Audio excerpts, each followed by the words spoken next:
Bonjour, bienvenue sur ma chaîne EPUB. J'espère que tu vas bien. Moi, je me porte très bien. Dans cette vidéo, nous allons continuer la lecture et l'interprétation que je vais faire des règles de la communication non violente.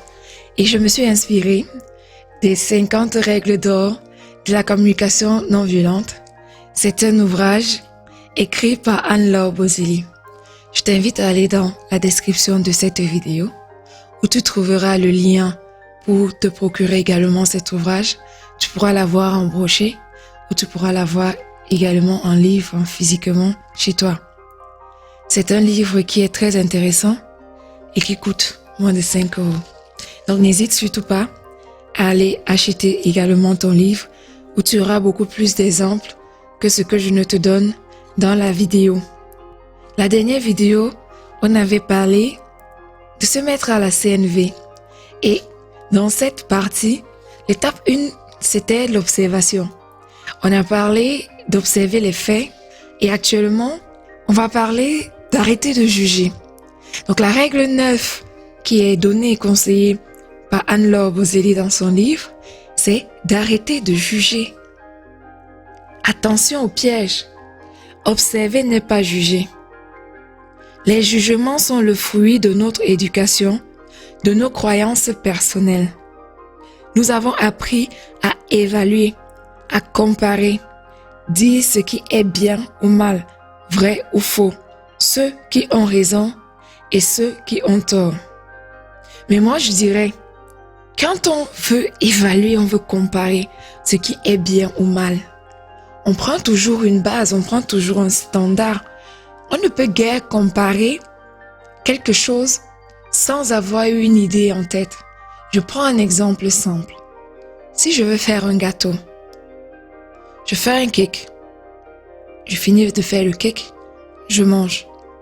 Pour moi, il est bon parce que je n'ai pas de référence. Parce que peut-être je n'ai pas mangé un cake d'un grand pâtissier.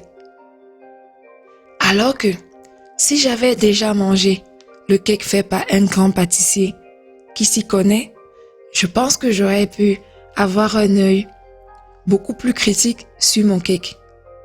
Pour poursuivre la lecture de cette règle 9, elle dit ceci, Anne-Laure, dans son livre.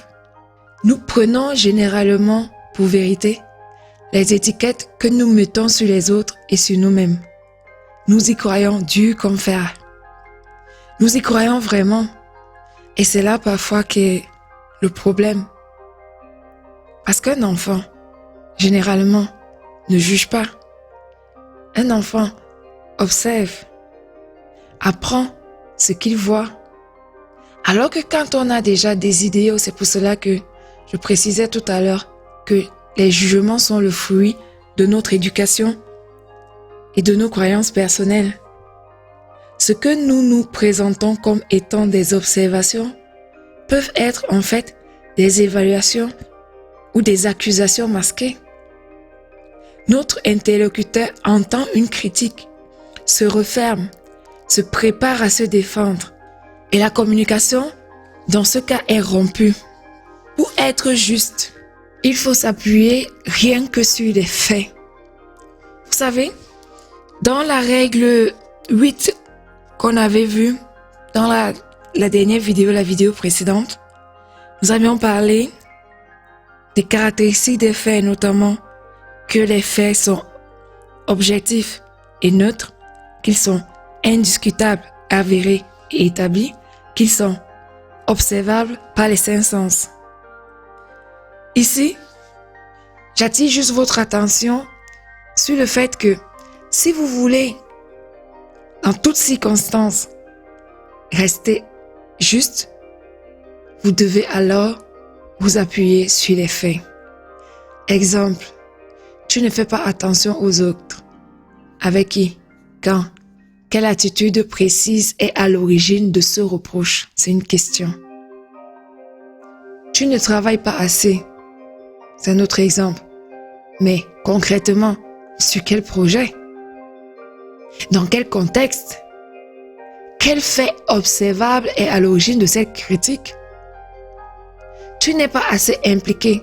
Oui, c'est un autre exemple. Dans quel projet? À quel moment? Sur quel sujet? Quel fait observable est à l'origine de ce jugement? Donc, avant de vouloir apporter un jugement, de vouloir tout de suite critiquer, il faut parfois, comme on dit dans la gestion de projet, mettre en place un QQOCCP. Qui, quoi, comment, où, pourquoi. Au moins quand on a les faits, on peut être compris facilement et on peut écarter le jugement. Ne soyez pas dupes de vos pensées. Nous évoluons sans cesse, c'est vrai. Nous ne pouvons pas nous empêcher de juger. Les pensées nous viennent naturellement, sans que nous les décidions, sans que nous les évoquions. Ce que nous devons essayer de faire, c'est justement de les chasser. Ou alors, lorsque nous avons ces genres de pensées, comme j'avais déjà dit dans une de mes vidéos, il faut tourner au moins 8 fois sa langue dans la bouche pour éviter de faire en sorte que l'interlocuteur se referme parce que lui ne va pas comprendre. Lui va entendre la critique, lui va entendre le reproche, lui va se sentir insulté. Et qu'est-ce qu'il va faire?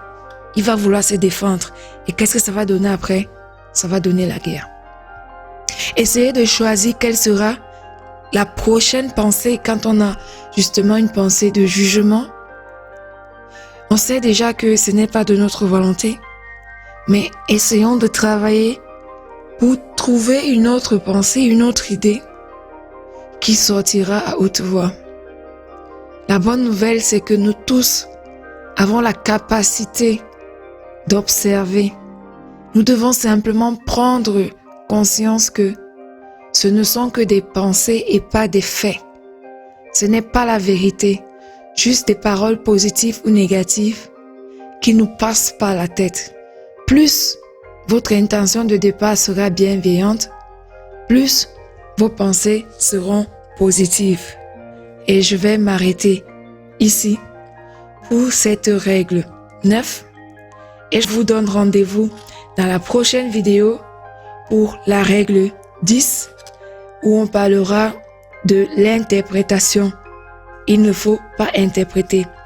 Pour résumer donc cette vidéo, nous avons dans l'observation pour les personnes qui veulent se mettre dans la communication non violente, de commencer à observer sans juger.